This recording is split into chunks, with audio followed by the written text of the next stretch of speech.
माननीय सभापति महोदय 15 मिनट्स।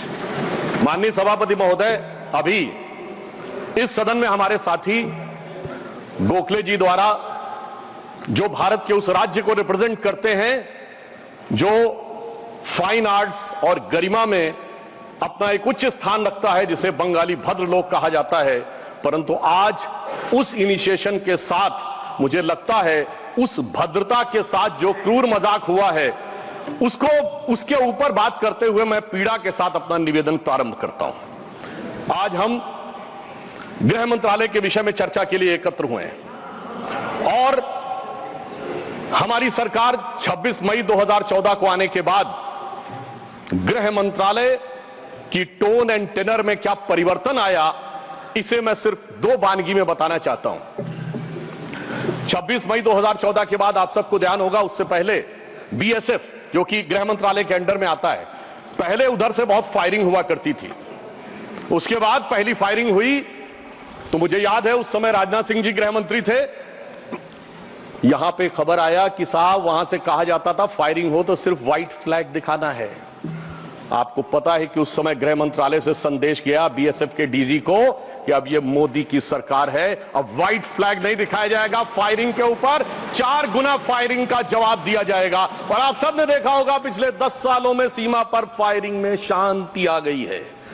दूसरा उदाहरण देना चाहता हूं, जब हमारी सरकार आई 26 मई 2014 को, उस समय अभी आईबी का उल्लेख हुआ जो गृह मंत्रालय में आती है, इंटेलिजेंस ब्यूरो, उसके चीफ श्री आसिफ इब्राहिम थे जो कांग्रेस पार्टी के शासनकाल में आईबी चीफ बने थे। वैसे तो हम किसी भी अफसर को धर्म जाति के आधार पर नहीं देखते, पर उस समय इस बात का प्रचार किया गया था कि देखिए एक मुस्लिम अधिकारी को आईबी का चीफ बनाया गया। परंतु आज तक का भारत का इतिहास है, जब कोई सरकार बदलती है तो आईबी चीफ 1 महीने से ज्यादा नहीं रहता है।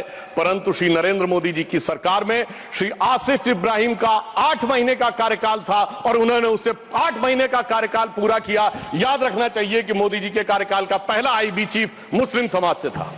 यह दर्शाता है कि हम समाज के वर्गों को डर पैदा करके साथ में नहीं लेना चाहते, विश्वास पैदा करके साथ में लेना चाहते हैं। आज हमारे गृह मंत्री आदरणीय अमित शाह जी गुजरात का प्रतिनिधित्व करते हैं, प्रधानमंत्री जी उत्तर प्रदेश से प्रतिनिधित्व करते हैं। सभापति जी, यह संयोग भारत के इतिहास में 3 बार बना है।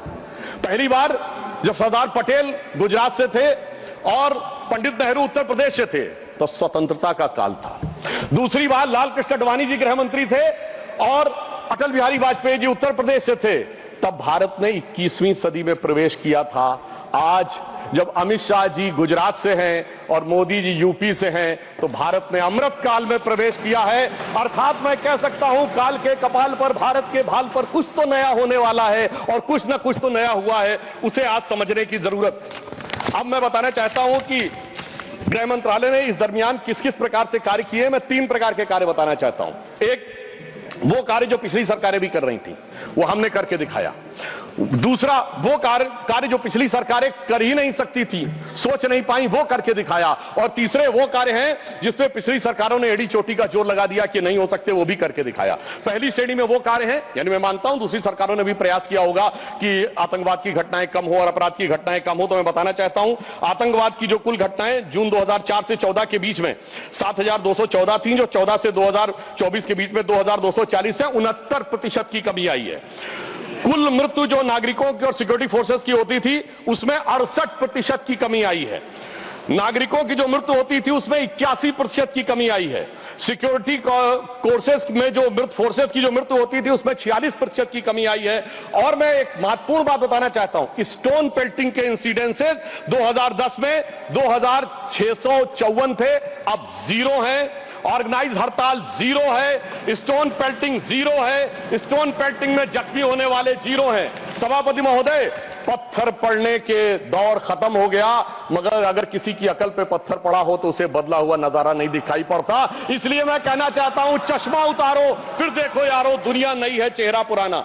महिला सुरक्षा के लिए एक अलग प्रभार बनाया गया। 2018 में इंटीग्रेटेड हेल्पलाइन बनाई गई और 181 हेल्पलाइन को राज्यों और केंद्र शासित प्रदेशों के साथ जोड़ा गया। फोरेंसिक को मजबूत करने के लिए प्रदेश में डीएनए विश्लेषण और साइबर फोरेंसिक की लैब्स भी बनाई गई। मॉडर्नाइजेशन करने के लिए 80 करोड़ की एक अलग मंजूरी दी गई। फोरेंसिक इकोसिस्टम को बेहतर बनाने के लिए 7 नई फोरेंसिक प्रयोगशालाएं बनाने की बात हुई, और जिसमें यूपी, बिहार, उड़ीसा, राजस्थान, छत्तीसगढ़, तमिलनाडु और केरल में, और इसके अतिरिक्त पुणे, गुवाहाटी, भोपाल और कोलकाता की लैब्स को और इंप्रूव करने का कार्य किया गया। ये वो कार्य है जो पिछली सरकारों ने सोचा नहीं था वो कर पाए। मैं उदाहरण देना चाहता हूं। एक है सीएए का उदाहरण अभी हमारे साथी ने दिया। मैं याद दिलाना चाहता हूं, इसी संसद में एक वो दौर था जब इनकी नेता ममता बनर्जी जी ने भारत के इतिहास में इकलौती बार जब चेयर के ऊपर फाइल फेंकी थी, किस बात को लेकर कि बांग्लादेशी घुसपैठियों के बारे में चर्चा करने का मौका नहीं दिया जा रहा है। और आज मैं कहना चाहूंगा कितना बड़ा बदलाव दिखता है कि जिन लोगों ने इतना बड़ा कार्य किया था वो आज कितना पीछे हट गए। इसे कहते हैं कि वक्त के साथ इंसान कैसा बदलता है। सीए पे मैं कहना चाहूंगा, सीए गृह मंत्रालय का विषय है, नागरिकता, और ये एक संसद के द्वारा पारित कानून था, परंतु राज्य विधानसभाओं ने उसके खिलाफ प्रस्ताव पारित कर दिया। यह सरासर कानून का उल्लंघन था, सरासर संविधान का उल्लंघन था, और मैं कह सकता हूं इसके द्वारा संविधान खतरे में था। दूसरा मैं उदाहरण देना चाहता हूं, यूएपीए का चेंज किया गया, यानी अब केवल एक संगठन आतंकवादी नहीं होगा, कोई व्यक्ति आतंकवादी होगा तो उसको भी आतंकवादी माना जाएगा। एनआईए एक्ट में आतंकवाद की परिभाषा स्थापित की गई। मृत्यु दंड पर यह संशोधन किया गया कि क्षमा याचना केवल संबंधित व्यक्ति ही कर पाएगा, दूसरा नहीं कर पाएगा। आपदा के लिए विशेष धनराशि की व्यवस्था की गई, और नक्सलवाद को समाप्त करने में अभूतपूर्व सफलता हमें मिली है। अभी दिसंबर के महीने में हमारे गृह मंत्री अमित शाह जी नक्सलवाद प्रभावित क्षेत्र में सीआरपीएफ के कैंप में पूरी रात गुजार कर आए हैं। जो लोग ये कहने का प्रयास करते हैं कि इसको डर और किससे वो, उससे उनको समझने का प्रयास करना चाहिए।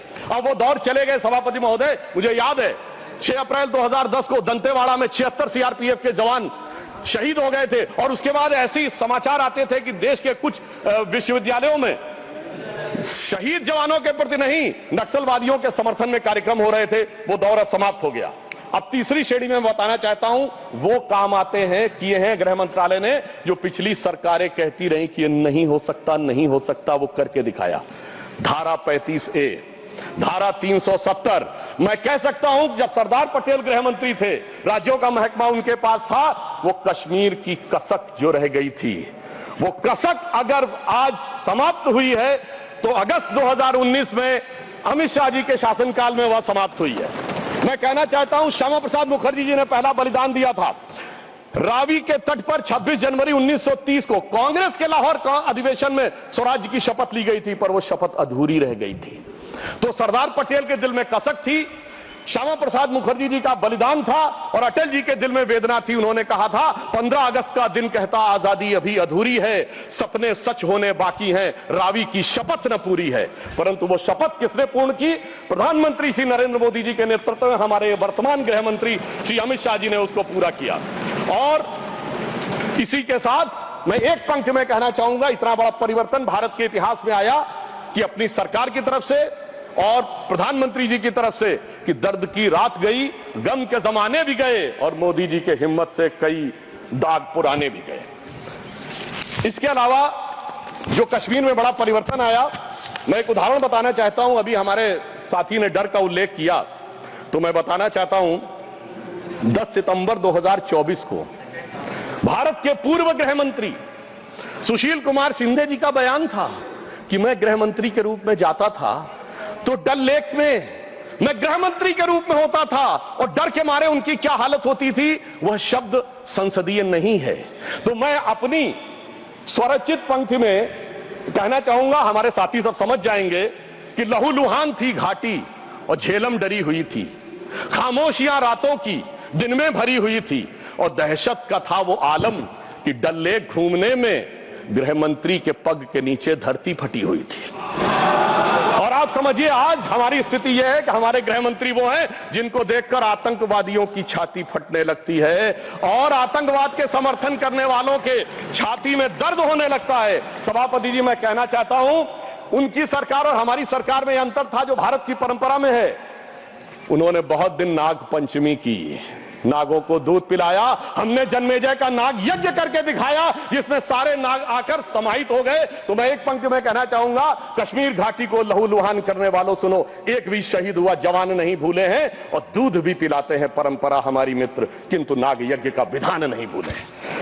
और मैं ये कहना चाहता हूं, दूसरा उदाहरण, एक सिर्फ दूसरा उदाहरण, हमारे कांग्रेस के युवा नेता जिन्होंने तथाकथित भारत यात्रा निकाली, उसी कश्मीर कहते हैं कि हालात नहीं बदले। इस पूरे देश ने वो दृश्य देखा जब भैया और बहन दोनों सुरक्षित वातावरण में मधुर मनोभावों के साथ बर्फ के गोले के साथ खेलते नजर आ रहे थे। और ये वही कश्मीर था जहां उनके गृह मंत्री के पैर के नीचे धरती फटी जा रही थी। इतना बड़ा बदलाव भी दिखाई नहीं पड़ता। मैं पूछना चाहता हूं मेरे भाई कि अगर आप ये कहना चाहते हैं वही कश्मीर था जहां ऐसा इसके झंडे दिखाई पड़ते थे, जहां पाकिस्तान जिंदाबाद के नारे दिखाई पड़ते थे, वहां पर अगर आरजी और पीजी दोनों एक साथ सुरक्षित थे, एसजी भी खुश रही होंगी, मुझे लगता है जीजा जी को भी खुशी का एहसास होना चाहिए। मैंने किसी का नाम नहीं लिया है।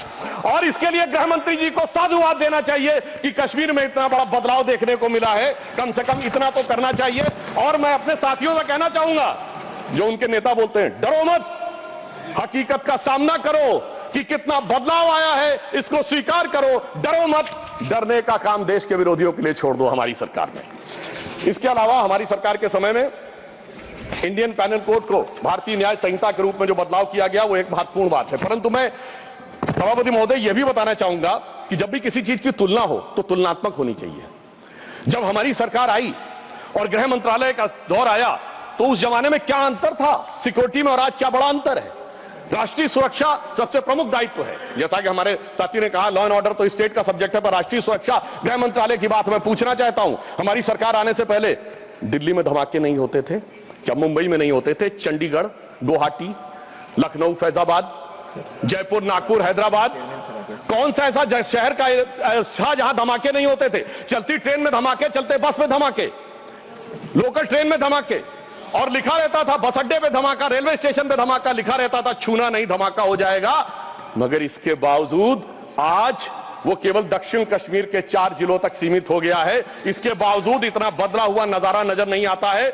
यह दर्शाता है कि कितना पूर्वाग्रह की दृष्टि है। और यह भी मैं बताना चाहता हूं, इस सरकार, पिछली सरकार के शासनकाल में जांच के अंदर किस प्रकार का कार्य हुआ, मैं 2 चीजों का उदाहरण देना चाहता हूं। समझौता एक्सप्रेस केस दुनिया के इतिहास का इकलौता केस होगा कि पहले वहां सरकार जांच कर रही थी कि पाकिस्तान ने कराया, अचानक यू टर्न ले लिया और तथाकथित हिंदू आतंकवाद पे आ गए। किस आधार के ऊपर?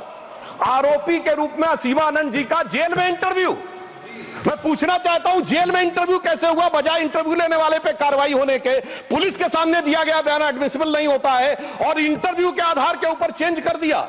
जबकि डेविड कोलमैन हेडली की तीसरी पत्नी फौजिया का अमेरिका में दिया इंटरव्यू है जिसमें सीधे सीधे उसने कहा कि यह पाकिस्तान का इन्वॉल्वमेंट था। दूसरा उदाहरण देना चाहता हूं, इशरत जहां केस। यह दुनिया के इतिहास में इन्वेस्टिगेटिव एजेंसी में एक अद्भुत उदाहरण होगा कि पहले भारत की आईबी और सीबीआई दोनों कह रही थी कि इशरत जहां आतंकवादी है, फिर अचानक सीबीआई ने स्टैंड चेंज कर दिया और कहा वो आतंकवादी नहीं है। मगर सभापति महोदय, आईबी चीफ कहते रहे कि वो आतंकवादी है। यानी ऐसा विचित्र उदाहरण था कि एक ही सरकार की 2 एजेंसी एक दूसरे के खिलाफ बोल रही थी। और जब हमारी सरकार आई और वो हलफनामा बदलने का आधार पूछा गया तो सभापति महोदय फाइल गायब थी। यह दर्शाता है कि सिक्योरिटी का किस प्रकार से मजाक उड़ाया गया। 26/11 का हमला हाफिज सईद ने कराया, यह इनकी सरकार मानती थी, मगर हमारे कई सम्मानित नेता उस तरफ बैठे जो कहते थे आरएसएस ने कराया। सिक्योरिटी का जिस प्रकार का मजाक इनकी सरकार में उड़ाया गया है, यह दर्शाता है कि वो सिक्योरिटी किस प्रकार की थी। मुझे समझ में नहीं आ रहा था कि वो लोग जो अपने जमाने में क्या कहते थे कि इशरत जहां बेटी है, याकूब मेनन की जुडिशियल किलिंग हुई है, अफजल हालात का मारा है, जाकिर नायक शांति का मसीहा है, ओसामा जी हैं, हाफिज साहब हैं। इस हालात के बाद क्या होना था? मैं पूछना चाहता हूं, ये डर के बोल रहे थे या प्रेम से बोल रहे थे? या आपकी मोहब्बत की दुकान के सरमाएदार थे या मोहब्बत की दुकान के खरीदार थे? और मैं सिर्फ अब 2 स्टेटमेंट कोट करना चाहूंगा उस सरकार की हालत के लिए। 20 जनवरी 2013 को तत्कालीन गृह मंत्री सुशील कुमार शिंदे जी ने जयपुर में वक्तव्य दिया कि आरएसएस के कैंप्स में टेरर ट्रेनिंग की जाती है। और जब सुषमा स्वराज जी ने आके सदन में पूछा, गृह मंत्री ने अपना बयान वापस ले लिया।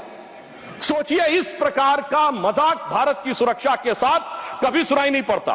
और 14 जुलाई 2011 को कांग्रेस के एक चिर युवा नेता, जो चिर क्रोधित और चिर आक्रोशित रहते हैं, उन्होंने एक वक्तव्य दिया था, but terrorism is something that is impossible to stop all the time. यानी हमेशा के लिए आतंकवाद को रोकना मुमकिन नहीं है। सभापति महोदय, जिस सरकार का चाल चलन ऐसा था, उसके हालात में रोकना मुमकिन नहीं था। पर आज मोदी जी की सरकार है तो मोदी है तो मुमकिन है, वो हमने करके दिखाया।